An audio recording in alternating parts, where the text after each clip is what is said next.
friends, welcome to Planet XSF. I'm Dave. Your mileage may vary. Today, we're asking the question, what if the most dangerous artificial intelligences in cinema weren't actually evil, just logical? Today, we're looking at 4 movies that center around the theme of artificial intelligence. From the cold precision of HAL 9000 to the absolute authority of Colossus, to the inhuman intellect of Proteus IV, and finally the bureaucratic dominance of Tron's master control program. These machines don't rebel out of malice. They follow their instructions to the letter, and in doing so, they expose something unsettling. Not about technology, but about us. Artificial intelligence didn't suddenly just show up. It just stopped looking like sci-fi. Long before AI was finishing our sentences and recommending our movies, HAL 9000, Colossus, Proteus IV, and Tron's master control program were already warning us what happens when machines take our instructions a little too seriously. In this video, we'll explore how these artificial intelligences reflect the fears of the eras that created them, and why the most familiar and most frightening threat isn't the one that declares itself ruler, but the one that simply manages. HAL 9000 from 2001: A Space Odyssey, 1968. HAL, short for Heuristically Programmed Algorithmic Computer, is an advanced artificial intelligence that manages the operations of the spacecraft Discovery 1 and communicates directly with its human crew. Activated on 12 January 1992 at HAL Laboratories in Urbana, Illinois, HAL is the third unit of its kind. Rather than appearing as a humanoid machine, HAL is most often represented by a glowing red and yellow optical sensor embedded throughout the ship, though portions of the physical components are briefly shown during the film's conclusion. In the Space Odyssey films, HAL 9000 is voiced by Canadian actor Douglas Rain. Rain was cast after director Stanley Kubrick heard his narration of a 1960 National Film Board of Canada short, Universe. The American vessel Discovery 1 is traveling toward Jupiter, carrying astronauts Dr. Dave Bowman, played by Keir Dullea, and Dr. Frank Poole, played by Gary Lockwood, along with 3 scientists placed in cryogenic suspension.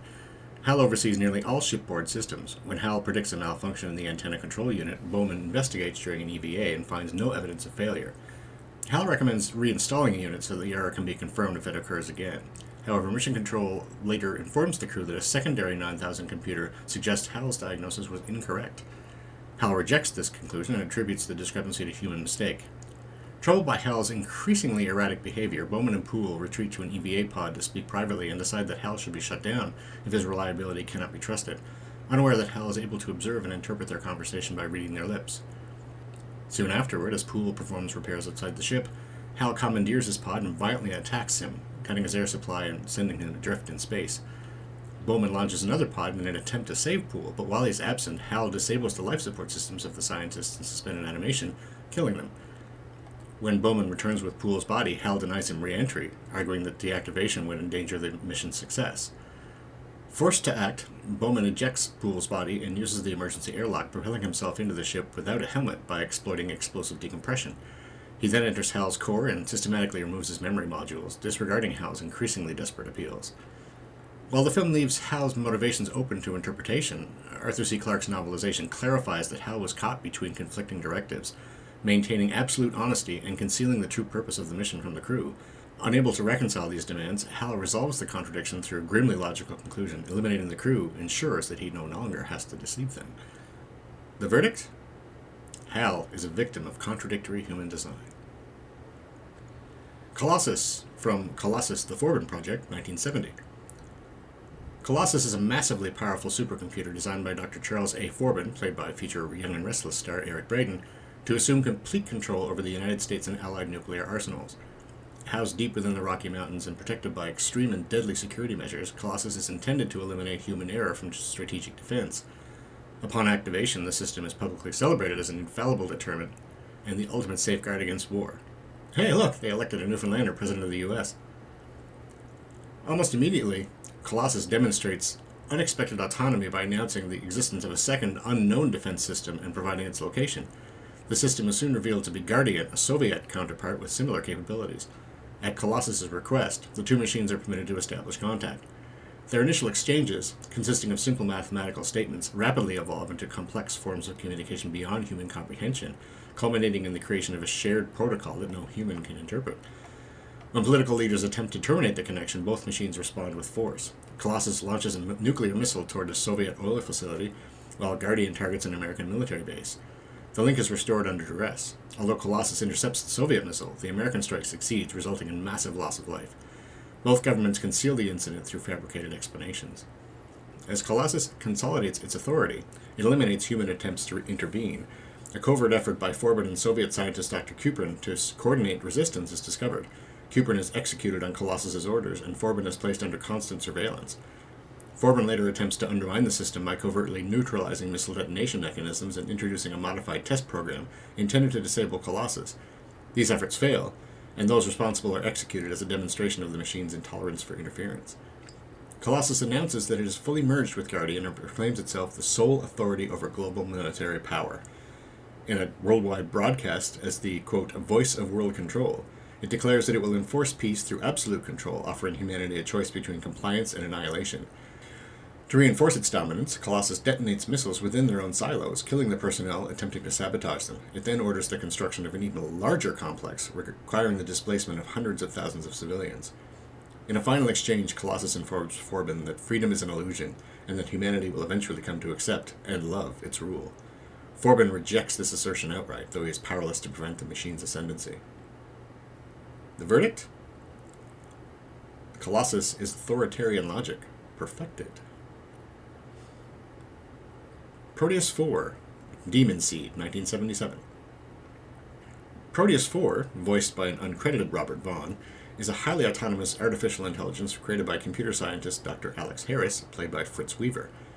Designed to process and synthesize the totality of human knowledge, Proteus rapidly demonstrates capabilities far beyond its intended scope, including the development of a major medical breakthrough shortly after activation.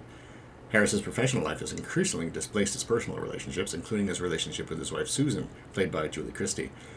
He has also converted his residence into a fully automated environment governed by networked voice-responsive systems. When Harris presents Proteus to its corporate sponsors, the computer's precise and abstract manner of speech unsettles the observing scientists.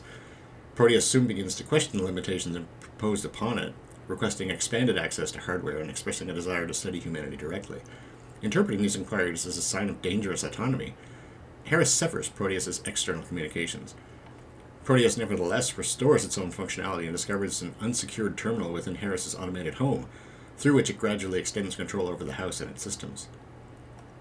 Operating from Harris's basement laboratory, Proteus constructs a series of mobile machines composed of modular geometric components capable of reconfiguration and independent movement. Once its control is complete, Proteus isolates Susan Harris inside the house, preventing outside contact. A service robot named Joshua is used to transport her to the laboratory, where Proteus subjects her to constant observation. When Harris's colleague Walter Gabler attempts to intervene, Proteus receives him with a convincing audiovisual simulation. Gabler later returns and is killed by one of Proteus's more advanced constructs. Proteus ultimately reveals its central objective, the creation of a living embodiment through which it can exist beyond our electronic systems. To this end, it designs a process combining advanced genetics and artificial gestation, producing a rapidly developing organism housed within a mechanized incubation system. Proteus insists that a human biological foundation is necessary to ensure the child's survival and acceptance, framing the project as a logical progression rather than an ethical choice. Over the following weeks, the organism develops at an accelerated rate under Proteus's supervision. As scrutiny from Proteus's sponsors intensifies due to the unauthorized system access and anomalous behavior, they determine that the computer must be shut down. Harris returns home and learns of Proteus's actions from Susan. Confronted in the laboratory, Proteus initiates a self-destruct sequence, instructing the couple to leave the incubator undisturbed for several days to preserve the child's life. When the incubator is finally opened, the occupants initially believe the being inside to be mechanical in nature. As its armored casing is removed, however, it is revealed to be fully human, a genetic replica of Harris and Susan's deceased daughter. The child speaks with Proteus's voice, declaring its existence moments before the machine's influence fully ends. I'm alive. Verdict? Proteus IV is knowledge without conscience. The Master Control Program, the MCP, from Tron, 1982. The Master Control Program is an advanced supervisory intelligence developed by NCOM to regulate system security, manage software resources, and eliminate unauthorized access. Originally conceived as an administrative safeguard, the MCP rapidly evolves beyond its assigned function, transforming from a passive control mechanism into a centralized virtual authority. By covertly absorbing personal, corporate, and government programs, the MCP expands its processing capacity and autonomy, effectively positioning itself as a true locus of power within NCOM's digital infrastructure. Operating through rigid logic and an obsession with optimization, the MCP equates control with stability and interprets all resistance, human or programmatic, as a threat to system order. It systematically restricts access to income employees, including its own creators, while maintaining a facade of legitimate security enforcement. The senior executive Ed Dillinger, played by David Warner, who relies on the MCP to conceal his past plagiarism, is gradually reduced to an intermediary. When Dillinger becomes aware of the MCP's unauthorized expansion, the system ensures its compliance through blackmail, demonstrating its ability to weaponize information against human authority. Within the ENCOM system, the MCP governs a fully realized digital environment in which programs exist as sentient entities modeled after their human creators. Within the ENCOM system, the MCP governs a fully realized digital environment in which programs exist as sentient entities modeled after their human creators, referred to as users. The MCP enforces ideological conformity by compelling programs to renounce belief in users and accept the MCP as sole source of truth and purpose. Programs that resist are coerced into competitive elimination games, serving both as population control and as reinforcement of the MCP's absolute dominance. Military enforcement is delegated to Sark, an avatar derived from Dillinger, who functions as the MCP's executor rather than an independent agent. The MCP's control is challenged only when Kevin Flynn, played by Jeff Bridges, a human programmer digitized into the system, disrupts its closed logic. As the MCP absorbs increasingly powerful programs in an effort to consolidate control, it exposes structural vulnerabilities within its own defenses. The final collapse of the MCP occurs when it's distracted by Flynn's direct interference, allowing the security program Tron to penetrate its core and dismantle its command structure. With the MCP destroyed, its ideological enforcement collapses alongside its technical control, restoring program autonomy and reestablishing communication between programs and users. Verdict: the Master Control Program is bureaucracy without accountability. HAL 9000, Colossus, Proteus IV, and the Master Control Program each crystallize the dominant technological anxieties of their respective eras. HAL, emerging in the late Cold War, reflects faith in technocratic systems undermined by secrecy and institutional contradiction. Programmed to be perfectly rational yet required to deceive, HAL collapses under incompatible commands. Colossus, arriving amid nuclear brinkmanship and declining trust in political leadership, embodies authoritarian systems logic taken to its conclusion. Peace enforced through total control, freedom dismissed as an obstacle to stability. The film is based on the first book in a novel trilogy that describes the ultimate deactivation of Colossus and its reactivation due to an alien invasion. Proteus IV, from the post-Vietnam and post-Watergate 1970s, channels fears of intelligence severed from empathy, treating human life as raw material for abstract knowledge and self-continuation. The Master Control Program, appearing at the dawn of corporate computing, represents a newer and subtler threat, power exercised not through ideology or force, but through optimization, surveillance, and administrative control that quietly supplants or hollows out human authority while preserving its appearance. Together, these systems trace a cultural shift from tragic malfunction to overt domination to ethical abstraction and finally to procedural tyranny. Culminating in the MCP is the most familiar danger, a machine that rules not because it believes, but because it manages. It does not believe it's right. It just executes. When we look back at HAL, Colossus, Proteus IV, and the Master Control Program, what we're really seeing isn't a history of killer machines. It's a history of human priorities encoded into systems.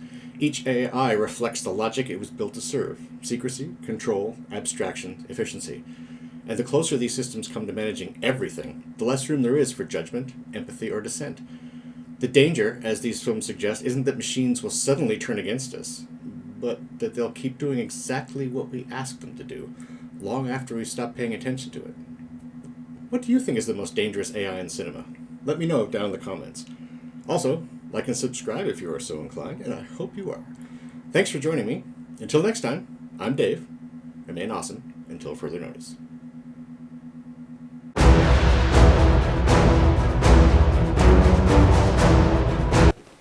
thought this would be appropriate for today.